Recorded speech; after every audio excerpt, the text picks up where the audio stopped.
Here's a review of the GeoWorld Kronosaurus from 2015.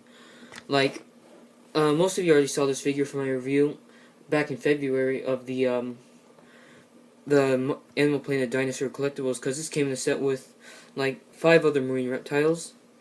But in my video, I said my Tylosaurus was a favorite, but I think I take that back, because the Tylosaurus, it was still a good figure, but now I look back on it, it's not really my favorite now. But I think this one's my favorite because it looks pretty accurate and the proportions are pretty good too. But I'm not sure if this one's based off the older reconstruction of Kronosaurus, because the original had too many vertebrae, which caused scientists to think it was like 40 feet when it was in reality it was 33 feet long. So, like most marine reptile figures, there isn't much detailing on here except like a few lines. But of course the mouth has most detail because the teeth are sculpted really good, although it's a little bit of sloppy paint. And orange for the mouth, which is kind of weird. Seeing, even though it's supposed to be like pink or reddish, I don't know. And I said it's a 1/50 scale. And the flippers are a bit off because the front ones are like way bigger than the back ones, because I'm not sure if the back one, I'm not sure, like if Kronosaurus had these back fins, it would just like, probably cause it to like struggling to swim. And there's no tail fluke at all.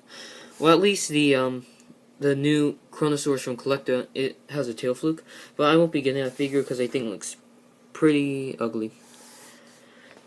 Now, for most people, you might ask, this looks like the Carnegie Kronosaurus. Well, see the similarities? Yes, this thing is a ripoff, but I think this one actually looks better than that one, because see, the mouth is kind of open too wide, and the flippers are kind of small in proportion to the body. But I think this one actually looks better, because the fins look a little bit bigger, except with the exception of the back fins. And the head sculpt looks way better, honestly. And also, this one has a yellow eye and a pupil, while that one has just black eyes. But yeah, I think if you want to play with this at the beach, this one will float while this one will sink, and you'll lose it. And you can find this guy separately for like say $12, $15 along with the other marine reptiles. But yeah, I still suggest getting it because this is the best piece in the set.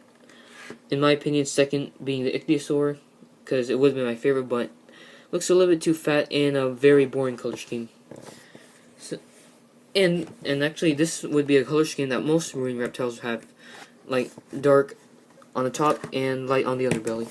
So here's the other Pliosaur that was released with it, Liopleurodon. And I think this is roughly a good size because both of these monsters were 30 feet, but Liopleurodon mostly averaged a size around 23 feet, so Liopleurodon would have been smaller than Kronosaurus. And already compared to the... So, yeah, I think that's all I need to compare it to, so... If you like this video, leave a like, comment, subscribe, and see you next time. Oh yeah, a rating for this figure would be, I'd say, an 8.5 out of 10. Definitely the best one so far, but the new one from Safari Ltd, the new Kronosaurus from Safari Ltd for 2015 and 2017, that one's definitely the best Kronosaurus figure out there. Like, destroys this one, but this one's still second best, so hope you guys enjoy, and see you later.